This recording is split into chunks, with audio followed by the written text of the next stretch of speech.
Hello दोस्तों, नमस्कार। आज हम भारतीय संविधान की प्रस्तावना के बारे में अध्ययन करेंगे, जो सभी परीक्षाओं में बहुत ही महत्वपूर्ण है।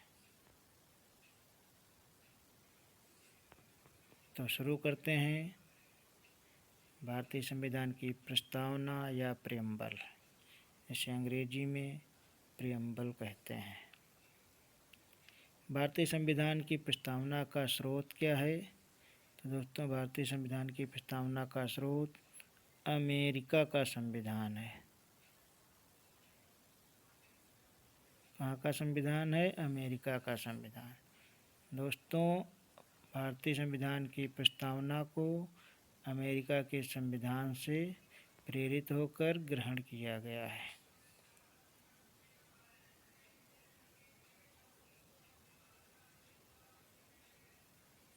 अगला प्रश्न है, भारतीय संविधान की प्रस्तावना की भाषा का स्रोत क्या है? तो दोस्तों, भारतीय संविधान की प्रस्तावना का भाषा का स्रोत ऑस्ट्रेलिया का संविधान है।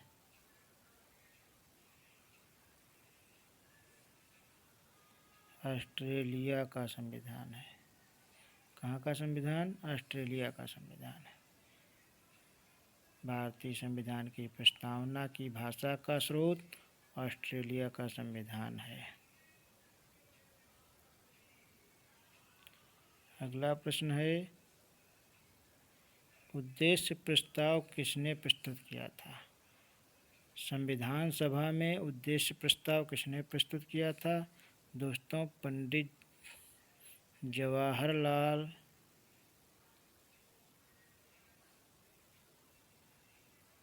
नेहरू जी ने उद्देश्य प्रस्ताव प्रस्तुत किया था।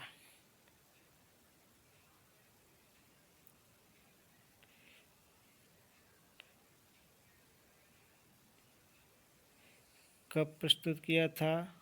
13 दिसंबर 1946 को संविधान सभा में पंडित जवाहरलाल नेहरू ने उद्देश्य प्रस्ताव प्रस्तुत किया था।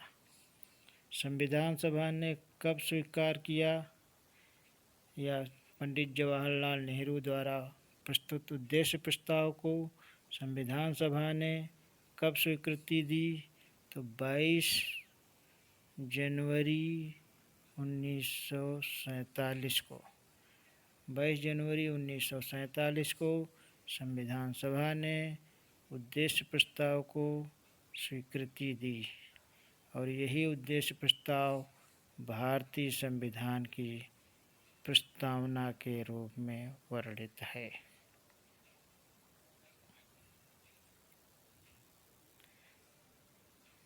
तो दोस्तों, भारतीय संविधान की प्रस्तावना में कितने प्रकार की न्याय की बात कही गई है?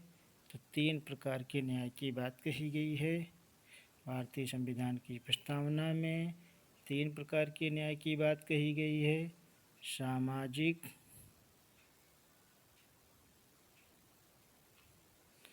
आर्थिक और राजनीतिक। भारतीय संविधान की प्रस्तावना में कितने प्रकार की न्याय की बात कही गई है? तो 3 प्रकार के न्याय की बात कही गई है। सामाजिक, आर्थिक और राजनीतिक। कितने प्रकार की स्वतंत्रता की बात कही गई है? भारतीय संविधान की प्रस्तावना में कितने प्रकार की स्वतंत्रता की बात कही गई है? तो दोस्तों, भारतीय संविधान की प्रस्तावना में 5 प्रकार की स्वतंत्रता की बात कही गई है। कितने प्रकार की स्वतंत्रता की बात कही गई है? 5 प्रकार की स्वतंत्रता की बात कही गई है। कौन कौन सी? विचार, अभिव्यक्ति,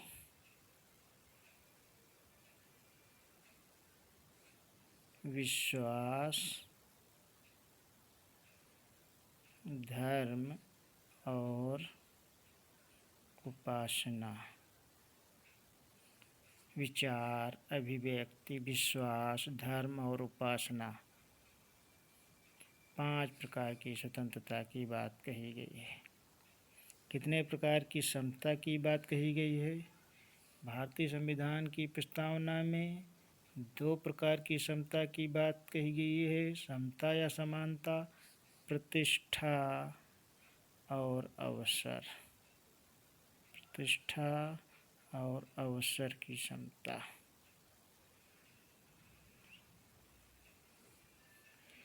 भारतीय संविधान की प्रस्तावना में दो प्रकार की समता की बात कही गई है, प्रतिष्ठा और समता। कितने भारतीय संविधान की प्रस्तावना की शुरुआत किन शब्दों से होती है?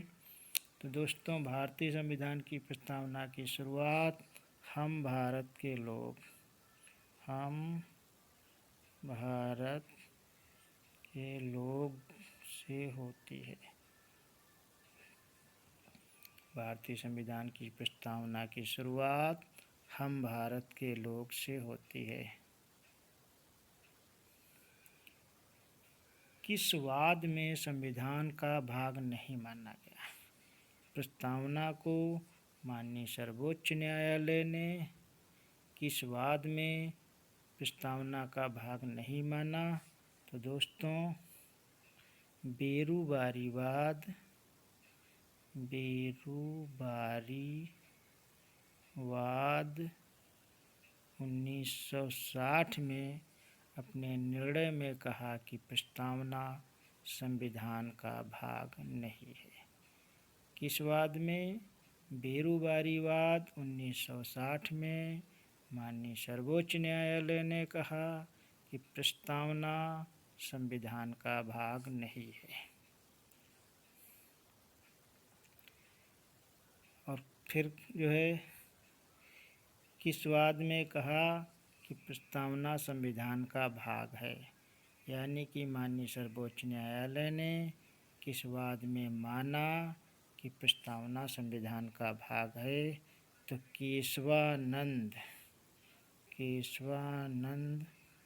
भारती वाद 1973 में माना कि प्रस्तावना संविधान का भाग है। किस वाद में माननीय सर्वोच्च न्यायालय ने माना कि प्रस्तावना संविधान का भाग है?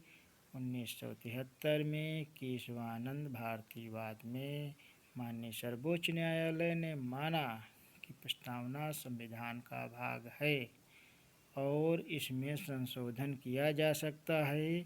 संशोधन केवल अनुच्छेद 368 यानी 368 के माध्यम से किया जा सकता है।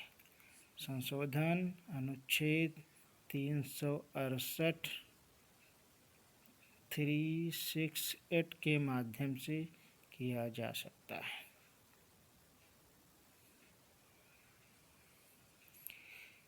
प्रस्तावना में संविधान के अंगीकृत होने की तिथि बताई गई है। तो प्रस्तावना में संविधान के अंगीकृत होने की तिथि क्या बताई गई है? 26 नवंबर 1949। क्या बताई गई है? 26 नवंबर 1949। भारतीय संविधान की प्रस्तावना में संविधान को अंगीकृत होने की तिथि 26 नवंबर 1949 बताई गई है।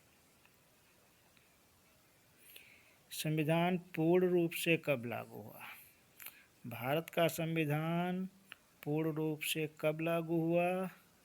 भारत का संविधान पूर्ण रूप से 26 जनवरी 1950 को लागू हुआ। कब लागू हुआ? 26 जनवरी 1950 को लागू हुआ, जब माननीय सर्वोच्च न्यायालय ने प्रस्तावना को संविधान का भाग माना तो और कहा कि अनुच्छेद 368 के माध्यम से इसमें संशोधन किया जा सकता है। तो क्या संशोधन हुआ? और यदि हुआ तो कितने बार हुआ? तो संशोधन भारतीय संविधान की प्रस्तावना में केवल एक बार हुआ। कब हुआ? 42वें संविधान संशोधन अधिनियम 1976 के माध्यम से 1976 में एक बार संशोधन किया गया। उस समय देश की प्रधानमंत्री श्रीमती इंदिरा गांधी जी थी। तो संशोधन जब हुआ तो क्या संशोधन हुआ? तो भारतीय संविधान की प्रस्तावना में 3 शब्दों को जोड़ा गया। कितने शब्दों को जोड़ा गया? 3 शब्दों को जोड़ा गया। कौन कौन से शब्द? समाजवादी, पंथ निरपेक्षता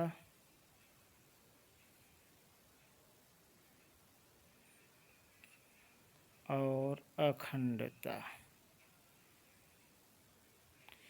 भारतीय संविधान की प्रस्तावना में 42वें संविधान संशोधन अधिनियम 1976 के द्वारा 3 शब्दों को जोड़ा गया: समाजवादी, पंथ निरपेक्षता और अखंडता।